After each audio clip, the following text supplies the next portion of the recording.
네, 오늘 이 시간 이 자리에 모이신 여러분 주님의 이름으로 환영하고 축복합니다.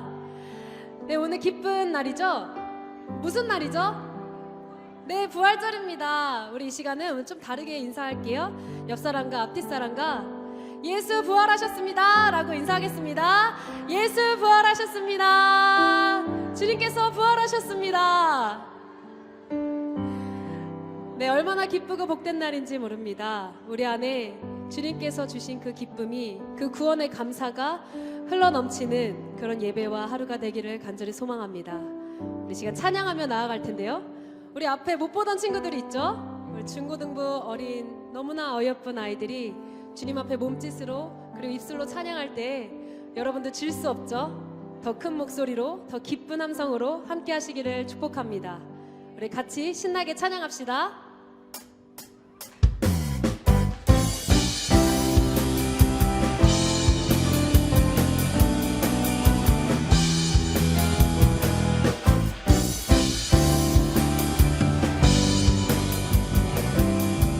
주님을 찬양하며 나아갑니다. 주 하나님, 주 하나님, 독생자 예수 날 위하여 오시었네. 내 모든 죄 다 사하시고 죽음에서 부활하신 나의 구세주, 살아계신 주, 나의 참된 소망, 걱정 근심 전혀 없네. 사랑의 주내 갈 길 인도하니 내 모든 삶의 기쁨 늘 충만하네. 주 안에서 거듭난 생명 도시는 주의 사랑, 참 기쁨과 확신 가지고 예수님의 도심을 믿으며 살리. 살아계신 주, 나의 참된 소망, 걱정 근심 전혀 없네. 사랑의 주내 갈 길 인도하니 내 모든 삶의 기쁨 늘 충만. 3절로 찬양합니다. 그 언젠가 주 뵐 때까지 주를 위해 싸우리라 승리의 길 멀고 엄해도 주님께서 나의 앞길 지켜주시니. 살아계신 주, 나의 참된 소망, 걱정 근심 전혀 없네. 사랑의 주내 갈 길 인도하니 내 모든 삶의 기쁨 늘 충만하네. 살아계신 주, 나의 참된 소망, 걱정 근심 전혀 없네. 사랑의 주내 갈 길 인도하니 내 모든 삶의 기쁨 늘 충만하네. 할렐루야. 주님 살아나셨습니다. 주님 부활하셨습니다.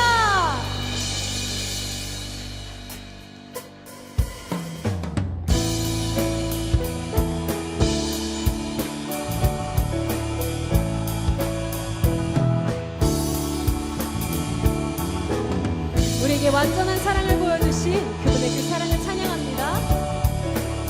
우리 같이 율동으로 찬양할까요? 완전한 사랑. 사랑 보여주신 구세주 누군 아나요? 그 아들 우리에게 주신 하나님 그분 아나요? 그 사랑 알기에 그 아들 나는 믿네. 날 이끄소서. 예수 예수 좋은 내 친구 내 곁에 계시네. 영원히 변치 않네. 예수 좋은 내 친구 내 곁에 계시네.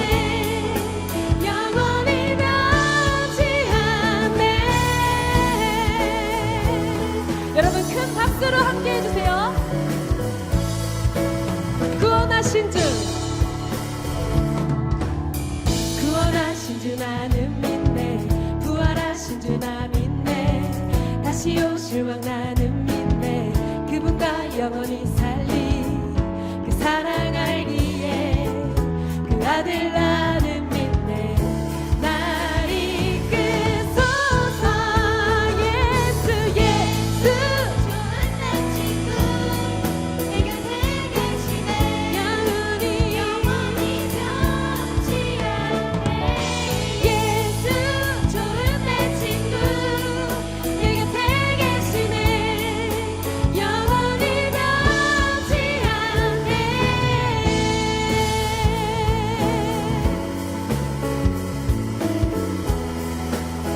우리 같이 고백할까요? 영원히 영원히 변치 않네. 영원히 변치 않네. 영원히 변치 않네. 영원히 변 우리 목소리 높여 고백합니다. 영원히 변치 않네. 영원히 변치 않네. 영원히 변치 않네. 영원히 변치 않네. 예수 예수 좋은 내 친구 내 곁에 계시네. 영원히 변치 않네. 예수 좋은 내 친구 내 곁에 계시네. 영원히 변치 않네. 할렐루야. 우리 주님의 사랑을 찬양합니다. 할렐루야.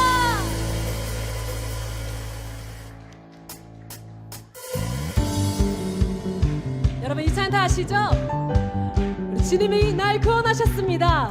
우리 기쁨으로 다 같이 한 목소리로 찬양하며 나아갑니다.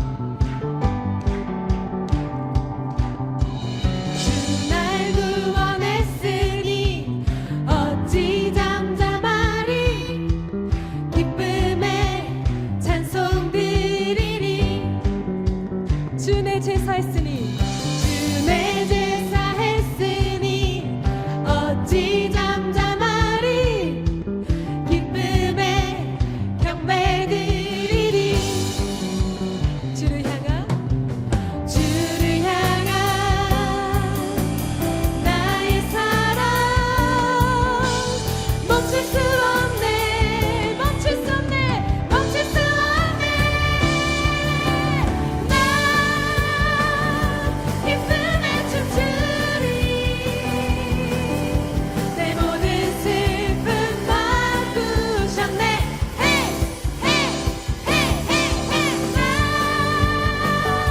기쁨에 춤추리. 내 모든 삶 주 안에 있네. 여러분 더 큰 목소리로 우리 같이 찬양합시다. 주 날 구원했으니 주 날 구원했으니 어찌 잠잠하리. 기쁨에 찬송 드리리. 주 내 제사했으니 주 내 제사했으니 어찌 잠잠하리. 기쁨에 경배 드리리. 주를 향한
이 시간 우리의 입술로 고백하며 나아갑니다. 주님 내 길 아시네.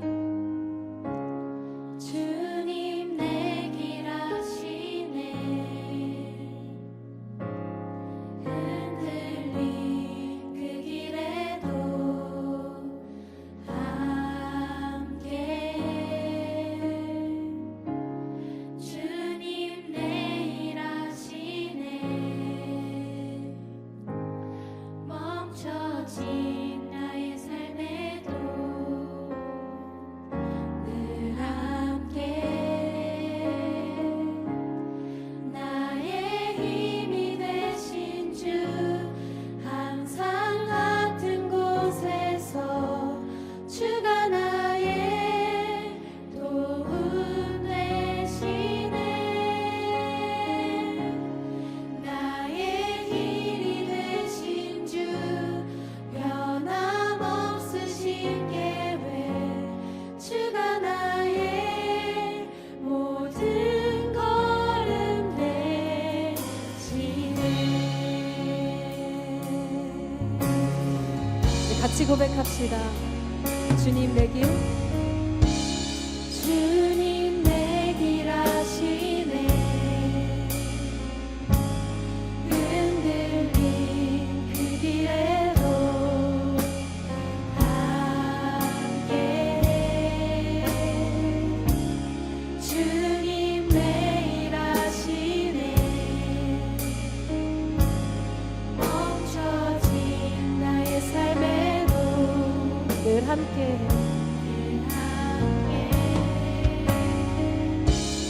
나의 힘이 되신 주 항상 같은 곳에서 주가 나의 도움 되시네. 나의 길이 되신 주 변함없으신 계획 주가 나의 모든 걸음 되시네.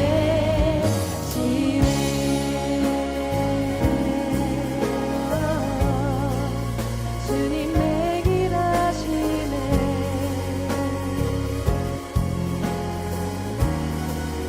주님 나를 이끄소서.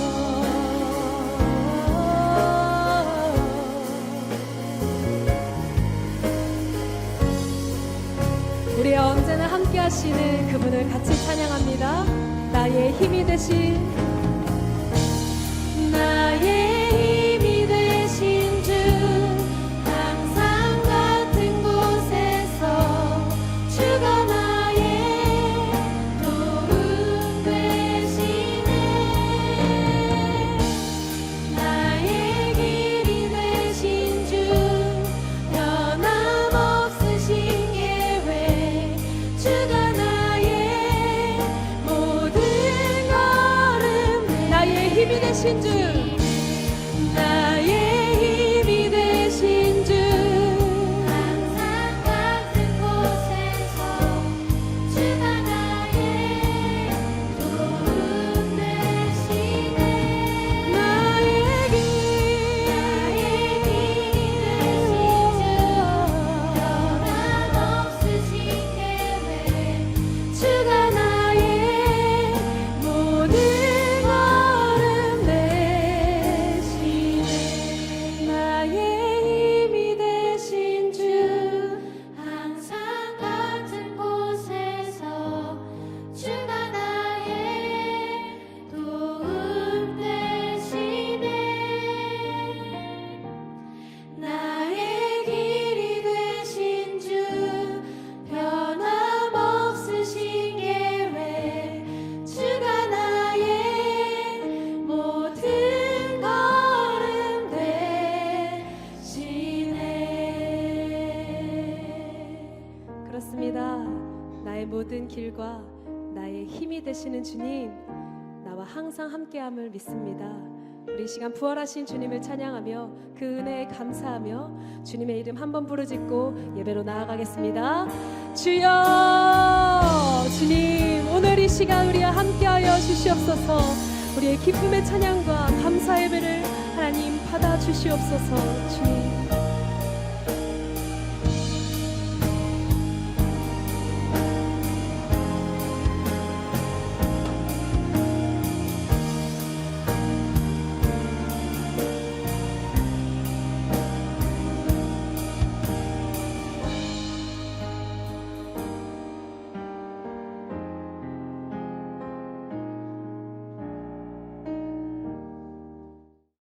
오늘 부활의 아침 너무나도 기쁜 주일인데 더 기쁜 것은 우리 사랑하는 중고등부 우리 찬양팀이 앞에 나와서 이렇게 찬양을 하고 또 우리 조이 콰이어가 또 하나님께 기쁨의 찬양으로 특송을 올려드리고 이런 모습을 보면서 너무 마음이 감격스럽고 기쁩니다. 제 마음속에 우리 청소년 찬양팀과 우리 조이 콰이어를 보면서 내가 이제 남은 인생 꽤 많이 남긴 했지만 남은 인생 내가 저 아이들을 위해서 좀 무엇이든지 하리라 이런 다짐을 제가 했습니다. 그리고 이렇게 지금 우리 중층에 우리 유초등부 우리 자녀들이 다 이렇게 앉아 있는데 제가 우리 교회 입당하고 나서 처음으로 저기가 무너지면 어떡하나라는 그런 걱정을 해봤어요. 지금 고개 돌려 보시지 마세요. 고개 부러집니다. 우리 유초등부가 지금 꽉 차 있습니다. 지금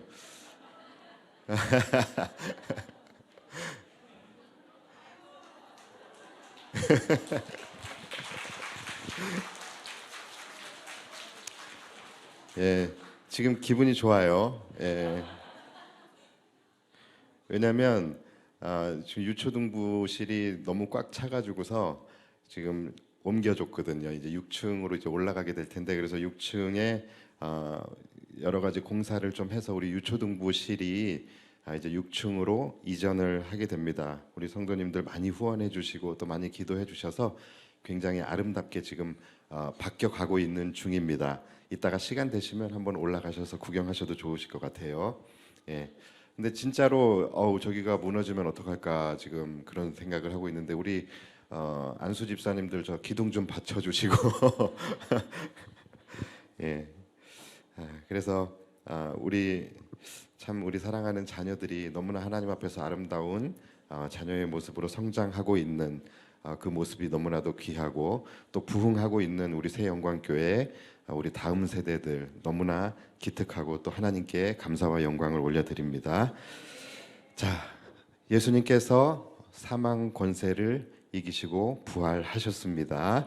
우리 양옆에 분들과 우리 함께 인사 나누실까? 예수님 부활하셨습니다.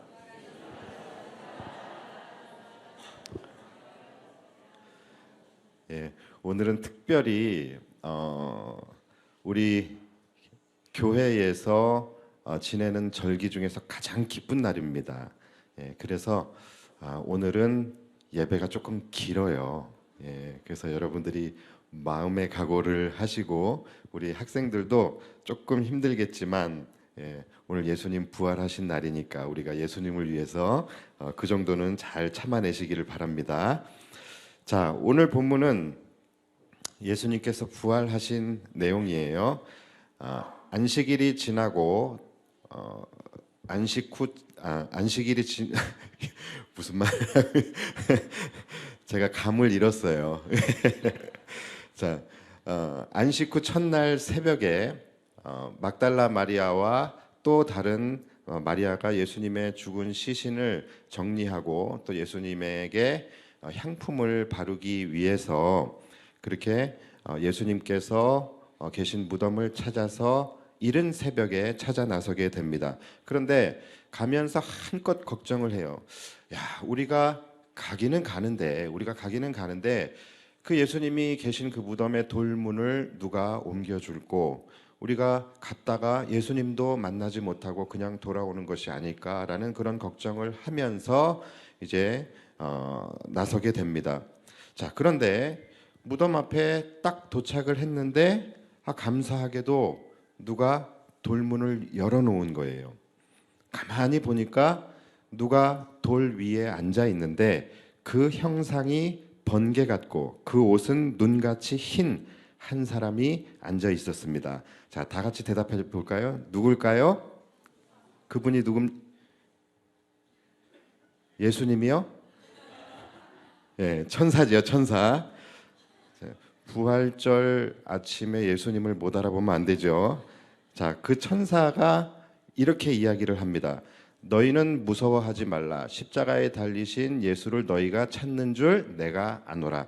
그가 여기 계시지 않고 어떻게 해요? 그가 말씀하신 대로 살아나셨느니라. 자, 예수님께서 살아나셨다라는 거예요. 부활하셨다라는 거예요. 자, 그 부활의 소식을 누가 전했습니까? 천사가 전했어요. 자, 그것으로 봐서 무엇을 알 수 있냐면 아마도 예수님께서 부활을 하시는 데에 천사들이 와서 수종을 들었던 것 같아요.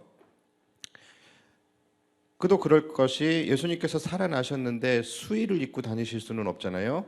그러니까 아마 하늘에서 예수님이 입던 옷도 가지고 내려와야 하고 또 이 무거운 돌문도 또 옮기려면 또 힘센 천사 몇 명이 내려와서 도와줘야 될 것 아니겠습니까? 그래서 아마 예수님께서 부활하신 그 현장에는 천사들이 내려와서 수종을 들었을 거예요. 자, 제가 예수님 부활하신 이 부활절에 왜 지금 천사들의 이야기를 하고 있냐면 예수님께서 승리하신 현장에는 항상 보면은 천사들이 수종을 들게 됩니다. 자, 그래서 예수님께서 이 땅에 오셔서 큰 두 개의 영적 전쟁을 치르시게 되는데 그 두 개의 전쟁의 공통점이 있어요. 그 공통점이 뭐냐면 첫 번째는 지금 말씀드렸던 것과 같이 천사들이 와서 수종을 들었다라는 거예요. 자, 그리고 두 번째 공통점이 뭐냐면 바로 예수님의 그 전쟁은 어두운 굴 안에서 전쟁이 시작되었다라는 것입니다. 그래서 오늘 말씀의 제목이 동굴의 전쟁입니다. 자, 먼저 첫 번째 전쟁은 언제 일어났습니까? 바로 예수님께서 공생애를 시작하시기 직전에 40일 동안 광야에서 금식을 하시죠. 자, 그때 일어났던 전쟁이 있어요. 그리고 두 번째 전쟁이 바로 이 십자가의 현장에서 예수님께서 이 무덤에 갇히신 그 동굴의 안에서 일어나게 된 것입니다. 그러니까 예수님의 공생애를 기준으로 직전과 직후에 이 두 번의 전쟁이 일어나게 돼요. 자, 첫 번째 전쟁. 여러분, 예수님께서 40일 동안 금식 기도를 하셨는데 자, 어디서 하셨습니까? 바로 광야에서 하셨어요. 자, 광야가 여러분 어떤 곳입니까? 실제적으로 광야에서 40일 동안 금식하며 기도를 하신다라는 것은 실제적으로 불가능합니다. 광야에서 특히 정오에 내려지는 그 햇빛을 받으면서 한나절은커녕 1시간도 그곳에서 있기가 힘든 곳이 광야예요. 그러니까 예수님께서 광야에서 40일 동안 금식을 하셨다. 이것은 실제적으로는 불가능합니다. 또 밤에는 얼마나 춥겠습니까? 그러니까 이 더위와 추위와 또 굶주림 이것을 이겨내면서 40일 동안 광야에서 금식을 한다는 것은 생물학적으로 불가능해요. 자, 그렇다면 예수님께서는 어떻게 광야에서 40일 동안 금식을 하실 수 있으셨을까요? 자, 그 이유는 이렇습니다. 예수님께서 계신 곳이 광야지요. 그렇죠? 광야는 쉽게 말해서 돌산입니다. 돌산. 우리가 사막과 광야는 달라요. 사막은 뭘로 되어져 있어요? 모래로 되어져 있어요. 그러나 광야는 돌로 되어져 있습니다. 돌산이에요. 자, 그렇다라고 한다면 광야에는 있고 사막에는 없는 것이 무엇이 있겠습니까? 예, 제가 힌트를 하나 드릴게요. 다윗이 사울 왕을 피해서 광야로 도망을 가죠. 그래서 그 광야에서 13년 동안 숨어 지내게 되는데 그 다윗이 숨어 지냈던 곳이 어디죠? 그렇죠. 바로 아둘람 동굴이에요. 그러니까 이 광야에는 동굴이라는 곳이 있습니다. 그래서 그곳에서 예수님이 낮에는 더위와 밤에는 추위를 피하실 수 있었던 것이죠. 자, 그래서 성지순례를 가면은 실제적으로 예수님께서 40일 금식을 하셨던 동굴이 있다라고 해요. 저는 가보지는 않았지만 그렇다고 합니다. 자, 그런데 여러분 또 한 가지의 문제가 그러면 있을 수가 있어요. 이 광야 안에는 정말로 사막의 오아시스와 같은 동굴이라는 것이 있는데 그곳이 그렇게 좋은 곳인데 과연 예수님만 그곳에 있으셨을까요? 자, 그렇지 않다라는 거예요. 온갖 들짐승들도 다 그곳에 있었다라는 것이죠. 성경에 보면 여우도 굴이 있고 이런 말씀이 있잖아요. 그러니까 여우도 굴에 살아요. 늑대와 여우와 뭐 들개 또는 뭐 뱀, 전갈, 박쥐 이러한 것들이 다 함께 있는 곳이 바로 굴이라는 것입니다. 그러니까 굴이라는 곳은 더위와 추위를 피할 수 있는 곳이기도 하지만 그와 동시에 위험한 곳이에요. 들짐승들의 공격에 노출이 되어져 있는 곳 또한 바로 굴이라는 거예요. 그러니까 정리를 하면은 예수님께서는 그 들짐승들이 우글거리는 그 굴 속에서 금식하며 기도를 하셨다라는 거예요. 그런데 희한하게도 예수님께서는 그 들짐승들에게 공격을 받지 않으셨어요. 그 들짐승들이 예수님을 해하지 못했다라는 것이죠. 어떻게 예수님은 그곳에서 안전하실 수 있으셨을까요? 바로 아까 그 예수님의 무덤에 투입되었었던 그 천사들이 예수님을 보호하고 예수님을 수종 들고 있었기 때문이라는 것이죠. 자, 이 부분이 마가복음 1장 12절에 나옵니다. 혹시 말씀 준비됐으면 띄워주세요. 자, 마가복음 1장 12절을 보면은 여기에 대한 말씀이 나옵니다.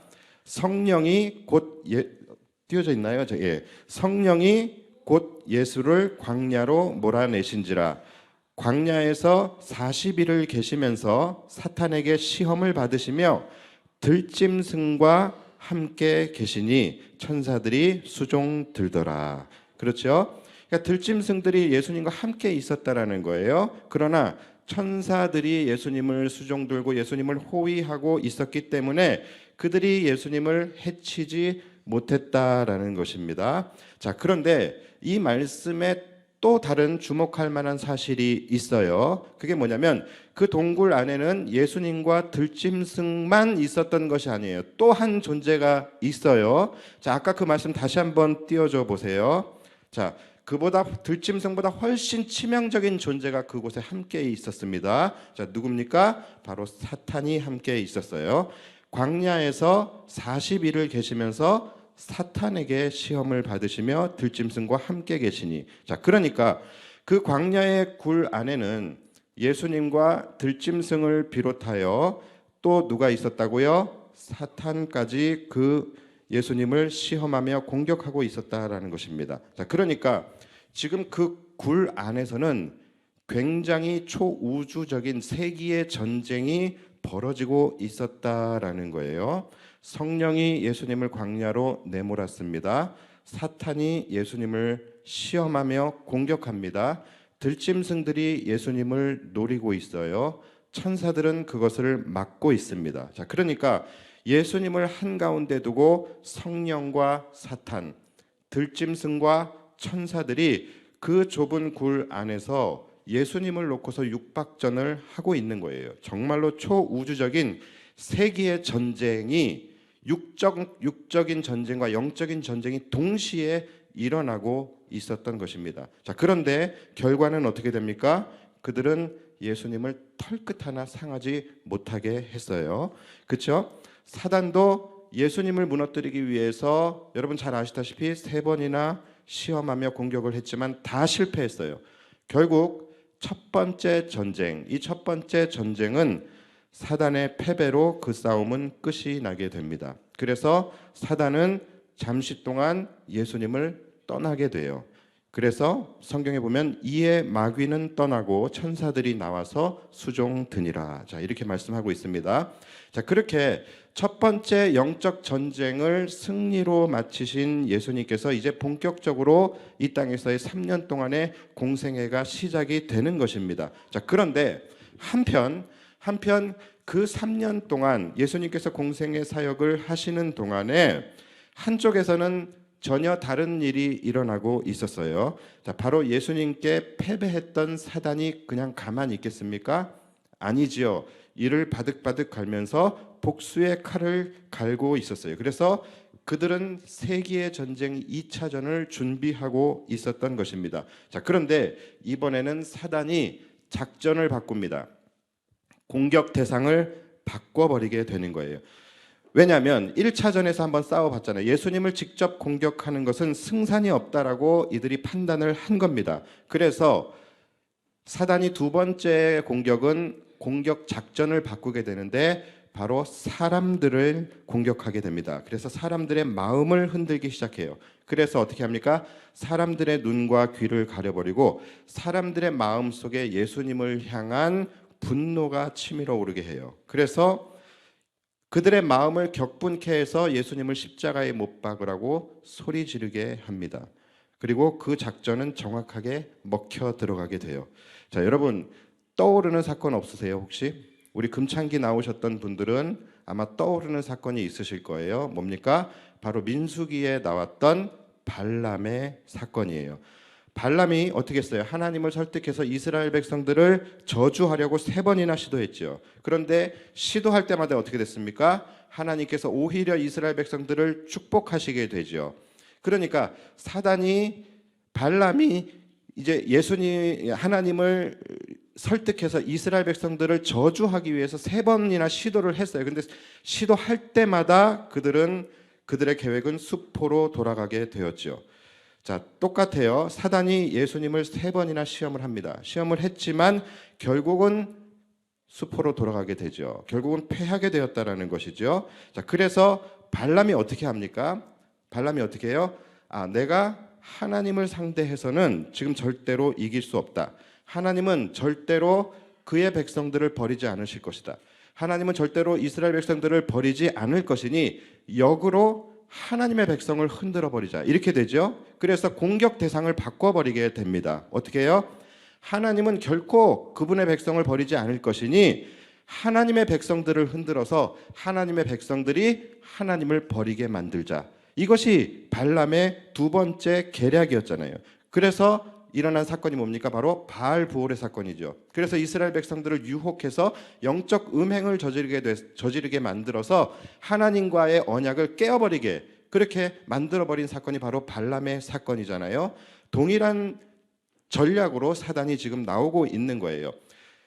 우리는 저 예수를 이길 수 없다. 저 예수가 하는 구원 사역 그것을 우리가 결코 막을 수가 없다. 자, 그렇다면 어떻게 해야 될까? 역으로 저 예수가 끝까지 구원하고자 하는 저 인간들을 흔들어 버리자. 이것이 사단의 두 번째 계략이었어요. 그래서 인간의 눈을 가리우고 인간들의 마음을 어리석게 해서 그들의 손으로 예수를 죽이게 하자. 그리고 결과는 어떻게 되었습니까? 바알부올의 사건과 마찬가지로 그들의 계략은 적중했습니다. 사람들이 눈이 가리워지고 마음이 어두워져서 그들을 구원하기 위해 이 땅에 오신 메시아 예수님을 메시아로 알아보지를 못했어요. 그리고 그들의 마음이 격분하여서 결국은 예수님을 십자가에 못 박으라고 광장에 나와서 소리를 치게 됩니다. 그리고 그들에 의해서 예수님은 십자가에 달려 처참하게 죽임을 당하셨고 마지막에 창으로 예수님의 옆구리를 찔러서 정말로 확인 사살을 하는 그때에 그 군중들 사이에 서서 회심의 미소를 짓는 누군가가 있었으니 그가 누굽니까? 바로 사단이에요.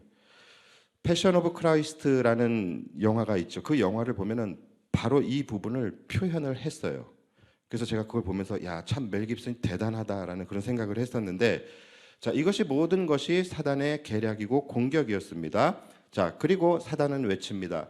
드디어 내가 승리했노라.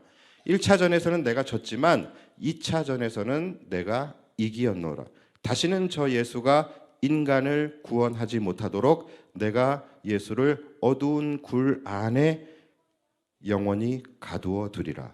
자, 이것이 사단의 외침이에요. 이러면서 자축을 하게 됩니다. 자, 그렇게 예수님은 완전히 죽으셨어요. 완전히 죽으셔서 무덤에 장사되어지게 되는데 그 무덤이 바로 어디입니까? 바로 굴이에요. 그렇게 예수님과 사탄의 두 번째 전쟁 역시 동굴 안에서 펼쳐지게 됩니다. 자, 그런데 굉장히 절망적이죠. 이 두 번째 전쟁은 굉장히 절망적입니다. 왜냐하면 이번에는 예수님께서 살아서 들어가신 것이 아니라 완전히 죽으셔서 들어가셨기 때문이에요. 그리고 아무도 열 수 없도록 무거운 돌문으로 굳게 닫아버렸습니다. 이렇게 또다시 굴 속에서 벌어진 이 세기의 전쟁 2차전은 사탄의 승리로 끝나는 것 같았습니다. 자, 그렇게 하루가 지나고 이틀이 지납니다. 더 이상 이변은 일어나지 않았고 이제 정말로 사탄은 승리를 확신하게 되죠. 그리고 사단은 그 승리를 확신하면서 승리의 깃발을 딱 꽂으려고 하는데 그 순간 놀라운 일이 일어나게 됩니다. 천지가 진동하면서 막혔던 굳게 닫혔던 돌문이 열리게 돼요. 그리고 이미 죽으셨던 예수님, 죽은 지 3일 되신 예수님께서 3일 만에 그 어둠과 죽음을 이기시고 다시 살아나시게 된 것입니다. 자, 그렇게 예수님께서 죽음과 사망의 권세를 이기시고 부활하심을 통하여 이제 이 전쟁은 끝이 나게 됩니다. 사단 마귀의 어둠의 권세는 다시 예수 그리스도의 그 권세 앞에 무릎을 꿇게 되고 예수님은 그 굴 속에서 다시 한번 사단과의 전쟁에서의 승리를 선언하시게 됩니다. 자, 그리고 또다시 천사들이 승리하신 예수님을 수종들게 돼요. 자, 오늘 본문에 나오는 그 돌문 위에 앉아있던 천사가 바로 예수님의 그 승리, 예수님의 그 부활의 사건에 수종들었던 그 천사들 중에 한 명이에요. 늑장 부리고 미처 못 올라가고 있다가 마리아에게 걸린 거예요. 자, 여러분, 이 이야기는 여러분들이 다 아시는 이야기일 텐데 이 예수님의 부활 사건은 굉장히 중요한 의미가 있습니다. 단순히 그냥 예수님께서 죽으셨다, 3일 만에 살아나셨다, 이런 이야기가 아니에요. 예수님께서 이 다시 살아나신 이 부활의 진정한 의미를 알고 있어야지 우리는 예수님의 부활에 대해서 온전히 이해를 할 수 있고 온전히 기뻐할 수 있게 되는 것입니다. 자, 제가 쉽게 설명을 드릴게요. 지금까지 말씀드렸던 두 번의 거대한 영적 전쟁이 있었죠. 자, 이 영적 전쟁, 예수님과 사단의 이 전쟁은 우리와 관계없는 전쟁이 아니었다라는 것입니다. 자, 이 두 번의 전쟁은 바로 우리의 생명이 담보가 되어서 일어난 전쟁이에요. 다시 말해서 예수님과 사단의 이 전쟁은 우리와 관계가 없는, 우리가 알지 못하는 어떤 저 영적 세계의 어떤 곳에서 벌어진 예수님과 사단의 싸움이 아니라 이것은 처음부터 우리의 생명을 담보로 사단과 예수님이 싸운 전쟁이에요. 사단은 우리의 생명을 빼앗아 가기 위해서, 그리고 예수님은 우리의 생명을 지켜주시기 위해서, 사단은 우리의 구원을 가로막기 위해서, 그리고 예수님께서는 우리를 향한 구원을 이루어내시기 위해서 싸우셨던 전쟁이었다라는 것이죠. 이것이 바로 이 전쟁의 의미예요. 그러니까 우리는 이 싸움에서 우리가 실제 나가서 전투를 한 전투자는 아닙니다. 그러나 분명히 이 전쟁의 당사자들은 우리예요. 저와 여러분들입니다. 우리의 생명이 걸린 전쟁이었다라는 것이죠. 그래서 이 전쟁에서 예수님께서 승리를 하셨죠. 예수님과 우리는 어쩔 수 없는 운명 공동체였던 것이죠. 그래서 이 전쟁의 가장 중요한 결과가 무엇이냐? 예수님께서 승리하셨다라는 것입니다. 다시 한번, 예수님께서 승리하셨다라는 것입니다. 여러분, 예수님이 승리하셨기 때문에 그 결과가 뭡니까? 이제 이후로 사단은 결코 우리를 털끝 하나라도 해하거나 삼키지 못하게 되었다라는 것입니다. 이것이 예수님의 부활의 의미예요. 즉, 예수님의 승리가 우리의 승리가 되었다라는 것입니다. 이것이 예수님의 승리가 가지고 있는 의미예요. 자, 첫 번째 전쟁에서 사단은 예수님을 3번이나 시험하며 공격했습니다. 그리고 예수님을 공격했던 것은 그뿐만이 아니었어요. 그뿐만이 아니라 배고픔이 있었어요. 굶주림이 있었어요. 두려움이 있었습니다. 또 들짐승들의 공격, 사단의 공격, 이것은 삶의 문제들이겠죠. 이 삶의 문제들이 예수님을 애워싸며 공격했습니다. 예수님은 그런데 이 싸움에서 어떻게 하셨습니까? 이 모든 것들 중에 하나도 패하신 것이 없이 다 이기시고 승리하셨습니다. 자, 그렇기 때문에 결과가 뭡니까? 예수님의 승리는 우리의 승리가 되는 거예요. 그래서 앞으로도 이러한 삶의 문제들이 우리의 삶에서 우리를 위협하거나 무너뜨릴 수 없다라는 것이죠. 여러분, 이것이 바로 우리가 이 땅에서 누리게 될 수 있는 부활의 능력인 것입니다.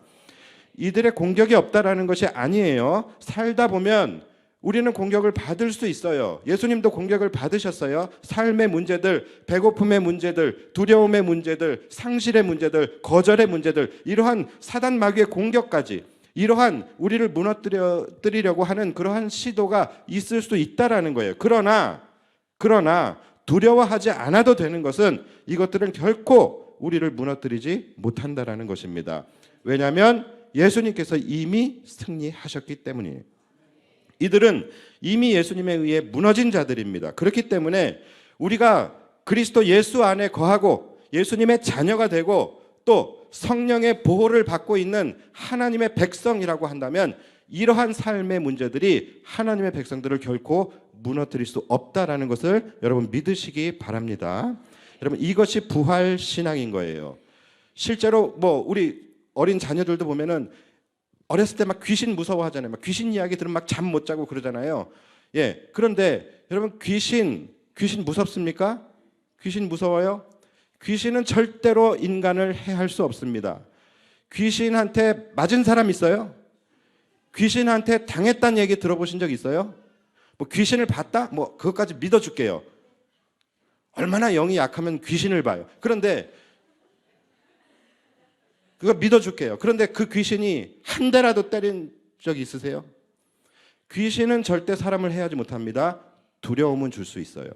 두려움은 줄 수 있지만 절대로 사람을 해할 수 없어요. 왜요? 예수님께서 이미 승리하셨기 때문이에요. 사단이 무슨 우리가 무서워하는 그 귀신이다, 이것은 아니지요. 그러나 영적인 존재는 똑같은 거예요. 사단 마귀가 우리 안에 두려움이라는 것은 심어줄 수 있습니다. 그러나 사단 마귀는 우리를 결코 해하지 못한다라는 거예요. 왜요? 예수님에게 이미 그들은 패한 존재이기 때문이에요. 그래서 항상 여기에는 전제가 붙습니다. 우리가 예수 안에 거할 때에, 우리가 예수님의 자녀가 되고 사망 권세를 이기시고 부활하신 그 예수님이 나의 주인이 되어주심을 믿으며 살아가는 자들에게는 그 어떤 삶의 문제들이 그들을 해하거나 무너뜨릴 수 없다라는 것을 여러분 꼭 믿으시기 바랍니다. 살면서 배고플 수 있어요. 두려움을 느낄 수 있습니다. 절망감, 상실감, 거절감, 이러한 것들 다 느끼게 될 수 있어요. 사단의 유혹, 이러한 것들도 있을 수 있습니다. 없다는 것이 아니에요. 그러나 여러분 안심하십시오. 그것들은 우리에게 두려움만 줄 뿐이지 결코 그것들이 하나님의 자녀를 해하거나 망하게 할 수는 없는 것입니다. 항상 여러분들 그리스도 예수 안에 거하시면서 부활 신앙을 가지시고 담대하게 살아가시기를 바랍니다. 두려워하지 마십시오. 예수님 다 이기셨습니다. 이 세상에 그 어떤 것도 우리를 해할 수 없고 우리를 그리스도의 사랑에서 끊을 수 없고 우리를 향한 구원의 계획을 취소하게 할 수 없는 것입니다. 자, 그리고 진짜 중요한 것은 바로 두 번째 전쟁이에요. 두 번째 전쟁에서 예수님께서 부활하심으로 인하여 승리하신 것이 무엇입니까? 바로 죽음이에요. 죽음과 사망의 권세입니다. 두 번째 전쟁은 너무나도 강력하고 너무나도 무서운 전쟁이었어요. 왜냐하면 그들이 예수님을 실제로 죽였습니다. 그분의 육신은 처참하게 찢기고 상하고 그렇게 해서 죽음을 맞이하게 되셨고 그분의 영혼은 저 지옥 밑에 무저갱까지 내려가셔서 어둠의 권세에 붙들리셨어요. 아무리 예수님께서 이 첫 번째 전쟁에서 이기셨다 할지라도 만약에 예수님께서 이 두 번째 전쟁, 이 죽음과의 전쟁을 이기지 못하셨다면 우리는 예수님과 운명 공동체이기 때문에 우리도 똑같이 되는 거예요. 우리도 우리의 생명이 그들의 손에 넘어가게 되는 것이고 우리의 영혼 역시 어둠의 권세에 붙들릴 수밖에 없게 되는 상황이었습니다. 너무나도 끔찍한 일이 정말로 일어나게 될 뻔했습니다. 자, 그런데 놀라운 일이 일어났죠. 예수님께서 어떻게 하셨습니까? 자신의 생명을 죽인 그 죽음을 예수님이 죽이셨어요. 예수님께서 죽음을 이기시고 승리하셨다라는 것은 예수님이 자신의 생명을 죽인 그 죽음을 죽이셨다라는 거예요. 그리고 예수님을 사로잡았던 그 어둠의 권세를 죽이셨다라는 거예요. 그리고 살아나신 거예요. 죽음을 죽이셨기 때문에 결과는 살아나시게 되는 것입니다. 자, 그렇기 때문에 그 다음 결론은 뭡니까? 이제 우리에게 주어지게 되는 결론이 뭡니까? 이제는 죽음도 우리를 죽이지 못한다라는 거예요. 예수님의 그 승리가 그대로 우리의 승리가 되었기 때문에, 그래서 앞으로 절대 사단은 우리의 생명을 건들 수 없습니다. 앞으로 어둠의 권세는 절대로 우리의 영혼을 사로잡거나 빼앗아 갈 수 없다라는 거예요. 즉 우리도 죽음과 어둠의 권세를 이길 수 있는 능력이 있다라는 것입니다. 단 항상 전제가 있죠. 어떨 때? 우리가 예수 안에 거할 때에. 예수님께서 사망 권세를 이기시고 승리하신 그 주님께서 나의 인생의 주인이 되시고 내가 그리스도 안에, 그리스도가 내 안에 살아감을 믿으며 살아가는 자들에게는 어떤 죽음도, 어떤 죽음과 사단 마귀의 권세도 우리의 영혼을 빼앗아 갈 수 없다라는 것입니다. 자, 이것이 예수님의 부활이 우리에게 주는 부활의 의미예요. 자, 이 부활의 능력이 얼마나 강력합니까? 그리고 얼마나 우리에게 힘과 능력이 되는지 그것을 알고 기뻐할 수 있어야지 그것이 진정한 부활의 기쁨이 될 수 있는 것입니다. 그러니까 여러분, 부활절은 기뻐해야죠. 예수님께서 사신 날이기도 하지만 동시에 뭡니까? 바로 우리가 다시 산 날이기도 하는 거예요. 그래서 예수님께서 모든 죽은 자 중에 부활의 첫 열매가 되신 것입니다. 그리고 우리는 그 뒤를 따라가는 자들인 거예요. 자, 여러분, 이것을 꼭 믿으시고 오늘 부활절을 맞이하여 진정한 부활의 기쁨을 누리시기를 주님의 이름으로 축복합니다. 오늘 부활절 마음껏 기뻐하십시오. 마음껏 기뻐할 만한 날입니다. 그리고 승리하신 주님께서 우리에게 주신 그 승리를 다시 한번 우리 안에 장착하고 이 세상을 부활의 소망과 부활의 능력으로 이기며 살아가는 저와 여러분들이 되시기를 주님의 이름으로 축복합니다. 기도하겠습니다.